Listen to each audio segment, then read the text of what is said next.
Tidak semua orang percaya dengan keberadaan Tuhan.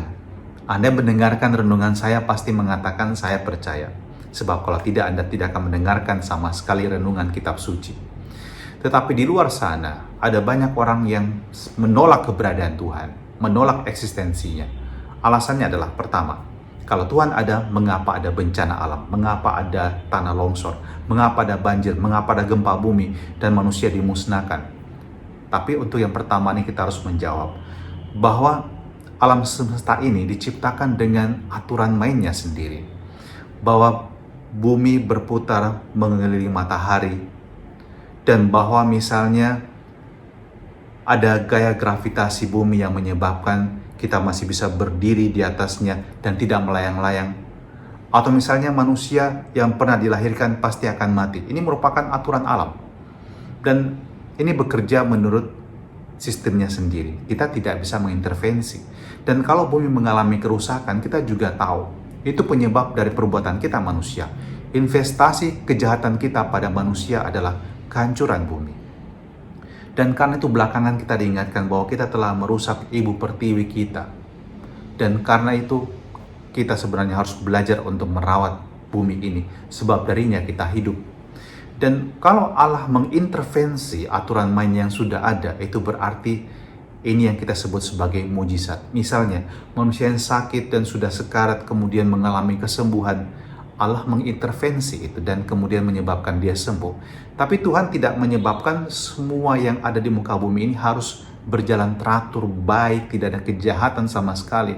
Sebab jika Allah melakukan itu, bumi sudah menjadi surga. Padahal bumi ini belumlah surga. Kita akan mengalami kesempurnaan itu dalam hidup bersama dengan Allah.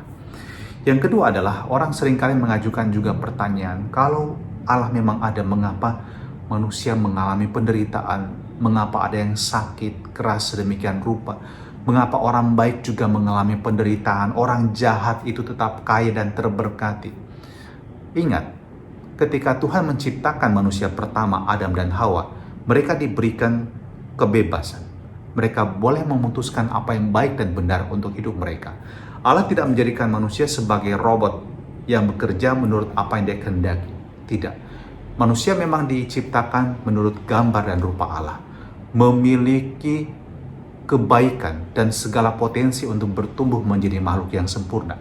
Tetapi manusia ini bisa menjadi makhluk yang sangat jahat ketika memanfaatkan kebebasan ini untuk merusak hidup orang lain, untuk mendapatkan kehormatan dan kekayaan untuk seorang diri. Orang menjadi egois dan hanya memikirkan diri sendiri dengan ambisi yang luar biasa. Dan ini juga menyebabkan manusia jatuh dalam dosa, bukan? Sejak Adam dan Hawa, kemudian peristiwa Menara Babel, itu semua merupakan penggambaran dari kitab suci tentang manusia yang jahat. Manusia yang mau menyingkirkan Allah, manusia yang ingin menjadi seperti Allah.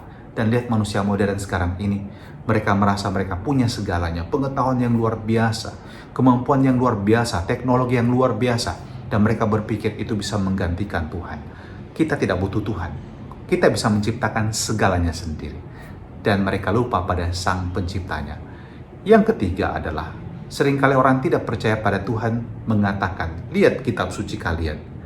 Kalau Tuhan itu baik, kenapa dia begitu bisa menyebabkan juga penderitaan pada orang-orang benar? Atau misalnya menghukum sebuah bangsa dengan memusnahkannya. Contoh misalnya. Tapi kita harus memahami bahwa apa yang dituliskan dalam kitab suci bukan semata-mata rekaman sejarah. Tapi di sana banyak refleksi manusia mengenai peristiwa kehidupan ini. Sebagai contoh, siapa yang melihat ketika langit dan bumi diciptakan? Nobody. Gak ada wartawan waktu itu. Gak ada yang mencatat waktu itu. Siapa yang melihat bahwa Allah menciptakan Adam dan Hawa? Gak ada yang lihat. Lalu itu apa semua? Itu adalah refleksi manusia. Tetapi ini bukan hanya sekedar pikiran dan tulisan manusia. Semua itu adalah inspirasi Roh Kudus yang memberikan kebenaran dalam tulisan-tulisan suci tersebut. Sehingga refleksi itu tidak pernah salah. Dan kalau kita melihat juga bahwa kitab suci adalah merupakan penggambaran bagaimana manusia memahami Allah. Dan itu akan mengalami perkembangan dari waktu ke waktu. Dahulu manusia hanya memahami Allah sepotong-sepotong.